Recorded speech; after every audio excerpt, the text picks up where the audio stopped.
ઓમ શ્રી ગણેશાય નમઃ. આપ સૌનું હાર્દિક સ્વાગત છે.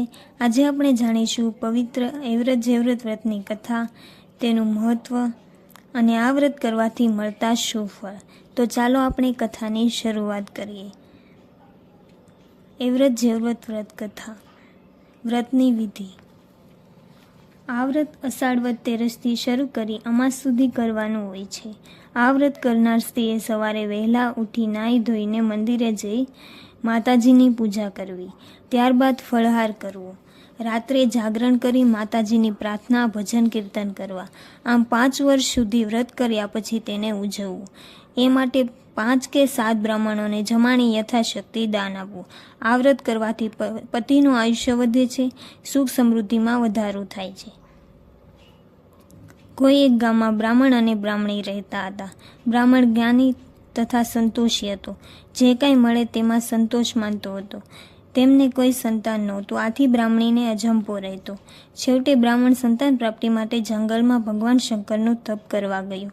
ત્યાં એક અવાવરું મંદિરમાં બેસી તે તપ કરવા લાગ્યો. લાગ લગાડ 6 દિવસ સુધી તેણે કઠોર તપ કર્યું, છતાં ભગવાન શંકર પ્રસન્ન ન થયા. તે દરમિયાન એક પારધી ત્યાં આવી ચડ્યો. તેણે જય ભોલે કહીને ભગવાન શંકરને બકરાનો ભોગ ધરાવ્યો. પારધીનું આવ્યું અધમ કૃત્ય જોઈને ભગવાન શંકર ખળભળી ઉઠ્યા. છતાં તેમણે પોતાના મન પર કાબૂ રાખતા પારધીને કહ્યું, હે પારધી, તારે શું જોઈએ છે? પ્રભુ, મારે 7 પુત્રો જોઈએ છે. તથાસ્તુ, તારી ઈચ્છા ફળીભૂત થશે. પારધી વરદાન મેળવી ત્યાંથી ચાલ્યો ગયો. બ્રાહ્મણ આ ઘટના જોઈ આશ્ચર્ય પામ્યો. તેને ભગવાન શંકર અન્યાયી લાગ્યા.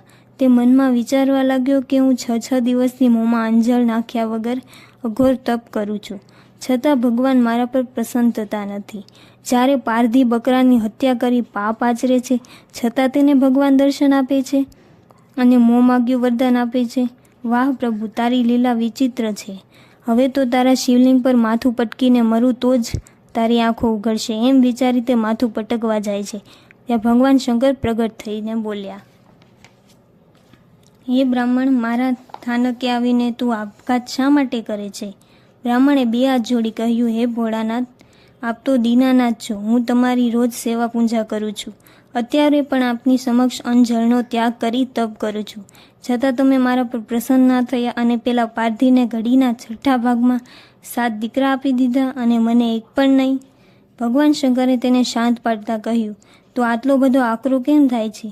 જો પેલા છાણનો પોદળો છે, એમાં કેટલા જીવડા ખદબદે છે. પારધીને 7 દીકરા આપ્યા પણ એનો કોઈ અર્થ નથી.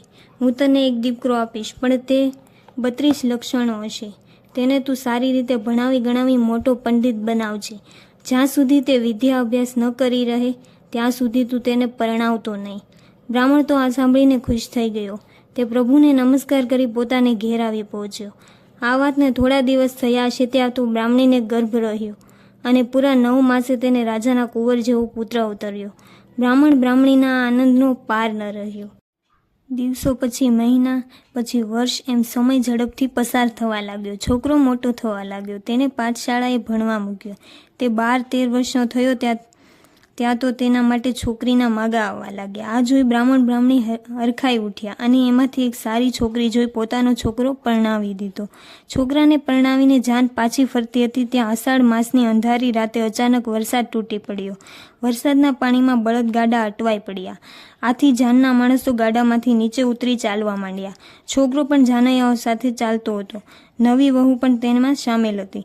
સૌ કોઈ વાતો કરતા અંધારામાં એકબીજાનો હાથ ઝાલી માર્ગ કરતા આગળ વધી રહ્યા હતા. ત્યાં અચાનક ક્યાંયથી સાપ આવી ચડ્યો અને છોકરાના પગે ડંખ મારી સડસડાટ ચાલ્યો ગયો. છોકરો કાળી ચીંચ પાડી રસ્તા વચ્ચે ઢળી પડ્યો. જોત જોતામાં ઝેર વ્યાપી ગયું. આથી તેનું શરીર લીલું છમ થઈ ગયું. ઘડીના 6ઠા ભાગમાં તે મૃત્યુને ચરણે થઈ ગયો. જાનૈયાઓમાં રોકડકળ શરૂ થઈ ગઈ. બ્રાહ્મણ અને બ્રાહ્મણી હૈયાફાટ રુદન કરવા લાગ્યા. છેવટે બધાએ સમજાવીને તેમને માંડ શાંત રાખ્યા. અંધારામાં વધુ વાર રોકાવામાં જોખમ હતું. વળી શબની વ્યવસ્થા કાલે સવારે કરીશું.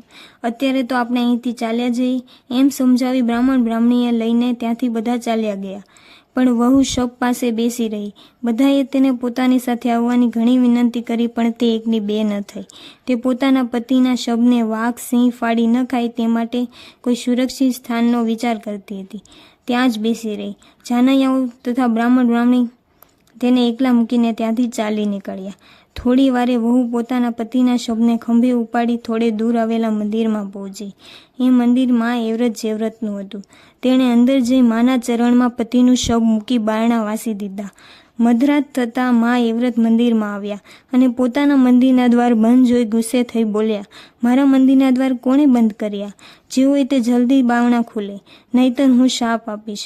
આ સાંભળી અંદર બેઠેલી વહુ ગભરાઈ ગઈ. તેણે જલ્દી ઉઠીને બારણા ખોલ્યા અને સામે જોયું તો સાક્ષાત માતાજી ઊભા હતા. માતાજીને જોઈ વહુએ તેના પગમાં પડીને સર્વ હકીકત કહી સંભળાવી.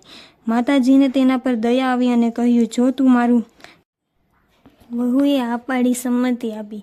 ત્યાં જ માની દયાથી પતિના શબે પાછું ફેરવ્યું. એટલી વારમાં મા મૂર્તિમાં સમાઈ ગયા. થોડી વાર પછી ત્યાં મા જીવ્રત પધાર્યા. તેમણે પણ પોતાનું કહ્યું. માને એ શરતે તેમણે તેના પતિને થોડું જીવનદાન આપ્યું. આથી શબે બીજું પાછું ફેરવ્યું. રાત્રિનો ત્રીજો પહર થતાં જયામાં આવ્યા. તેણે પણ વહુને પોતાનું કહ્યું માનતી હોય તો તેના પતિને સંજીવન કરવાનું કહ્યું. વહુએ સંમતિ આપતા તેના પતિના શબના શ્વાસોશ્વાસ શરૂ થઈ ગયા. ચોથો પહોર થયો ત્યાં વિજયામાં આવ્યા. તેમણે પણ જો વહુ પોતાનું કહ્યું માને તો તેના પતિને સજીવન કરવાનું વચન આપ્યું. વહુએ હા કહી ત્યારે માએ તેના પતિના શબ પર પાણી છાંટતા તેનો પતિ આળસ મરડીને ઊભો થયો. પોતાના સૌભાગ્યનાથને સજીવન થયેલો જોઈ વહુ ખુશ થઈ ગઈ. તેનો પતિ પણ સઘળી વાત જાણી ખુશ થયો. ત્યારબાદ પતિ પત્ની માને પગે લાગીને ત્યાંથી પોતાને ઘેર પાછા ફર્યા. આ વાતને 1 વર્ષ થયું હશે. ત્યારે માતાજીની કૃપાથી વહુને એક પુત્ર અવતર્યો. રાત પડી એટલે એવ્રતમાં આવ્યા અને વહુ પાસે પુત્ર માગ્યો. વહુ માતાજીને બોલે બંધાઈ હતી. તેથી વગર આનાકાનીએ તેણે છોકરાને માને હવાલે કરી દીધો. બીજે દિવસે સાસુએ પુત્રને પારણામાં ન જોતા વહુને પૂછ્યું, વહુ, દીકરો ક્યાં ગયો? બિચારી વહુ શું બોલે? આથી સાસુને થયું કે આ વહુ ડાગણ લાગે છે અને તે જ આ બાળકને ખાઈ ગયો છે. સાસુ વહુમાં ત્યારથી કંકાસ શરૂ થઈ ગયો. વહુએ ફરીવાર પેટ માંડ્યું. ફરીવાર પણ પુત્ર અવતર્યો. રાતે જીવ્રતમાં આવી તેના બીજા પુત્રને લઈ ગયા. સાસુને થયું કે નક્કી મારી વહુ ડાકણ જ છે. આથી ત્રીજી વાર જ્યારે વહુને પુત્ર અવતર્યો ત્યારે તેઓ જાતે પુત્રની ચોકી કરવા લાગ્યા. પરંતુ રાતે જયામાએ તેમને ઉઘાડી દીધા અને પુત્રને લઈ ગયા. વહુને ચોથી વાર પણ પુત્ર અવતર્યો. આ વખતે સાસુએ પુત્રનું રક્ષણ કરવા માટે રાજાને બોલાવ્યો હતો. રાજા ઉઘાડી તલવારે પુત્રનું રક્ષણ કરતો હતો. વિજયામાં ક્યારે આવીને ચોથા પુત્રને લઈ ગયા તેનું રાજાને ભાન ન રહ્યું. રાજા સમજી ગયો કે આમાં વહુનો જરાય વાગ નથી. આ તો ફક્ત દેવોનો ચમત્કાર છે. આ રીતે વહુએ પોતાનું સૌભાગ્ય અખંડ રાખવા 4 દીકરાઓનો ભોગ આપ્યો. બધાની નજરમાં ડાકણ ઠરી છતાં તેણે આવતનું રહસ્ય કોઈને જાણવા ન દીધું અને ચૂપચાપ ગાળો અને અપમાન સહન કરી પોતાનો જીવન વ્યવહાર નિભાવી ગઈ. 5મી વાર વહુને પુત્રને બદલે પુત્રી અવતરી. વહુને સંતોષ થયો, કારણ કે 4 માતાજીએ ફક્ત પુત્રોની માગણી કરી હતી. માટે તેઓ હવે આ પુત્રને લેવા નહીં આવે અને આ પુત્રને પોતાની પાસે જ રહેશે. એ જાણી વહુ ખુશ થઈ ગઈ. તેને ગોરાણી કરવાનું મન થયું અને બીજે દિવસે સવારે નાહી ધોઈને 4 માતાજીઓને પોતાને ત્યાં ગોરાણી તરીકે જમવા આવવાનું આમંત્રણ આપી આવી. બપોરના 12 વાગ્યા એટલે 4 માતાઓ 16 શણગાર સજીને વહુને ત્યાં જમવા પધાર્યા. વહુએ ખૂબ જ પ્રેમ અને ભક્તિથી તેને જમાડ્યા. તે વખતે અચાનક ઘોડિયામાં સૂતેલી દીકરી રડી ઉઠી. આ સાંભળી 4 માતાજીઓ બોલી ઉઠ્યા, આ છોકરી કેમ રડે છે? વહુએ કહ્યું, તેને રમાડવા માટે કે છાની રાખવા માટે કોઈ ભાઈ નથી કે તે માટે તે રડે છે. આ સાંભળી 4 માતાજીઓ વહુ પર પ્રસન્ન થયા અને તેઓ લઈ ગયેલા 4 પુત્રોને વહુને પાછા આપ્યા અને સૌને દીર્ઘાયુના આશીર્વાદ આપી ચાલ્યા ગયા. આ દ્રશ્ય જોઈ સાસુજીઓને આંખો ફાટી ગઈ. તેઓ પોતાની વહુને આજ સુધી ડાકણ માનતા હતા. તે આજના પ્રસંગથી તેમના મનનું સમાધાન થઈ ગયું. વહુએ પણ સાસુને બધી વિગતે વાત કહી સંભળાવી. સાસુના મનમાં વહુ પ્રત્યે અનેક ગણું માન વધી ગયું. આખા ગામમાં તેના ગુણગાન ગાવા લાગ્યા. સાસુ વહુએ ભેગા મળીને આ એવ્રત જેવ્રતનો મહિમા વધારી દીધો. સૌ કોઈ તેનું વ્રત કરવા લાગ્યા. જય માં એવ્રત, જય માં જીવ્રત, જય માં જયા, જય માં વિજયા. જો તમને આ વાર્તા ગમી હોય તો વિડીયોને લાઈક કરો, શેર કરો અને આવા જ ધાર્મિક વિડીયો જોવા માટે મારી ચેનલને સબસ્ક્રાઈબ કરો. જય મા એવ્રત, જય મા જેવ્રત.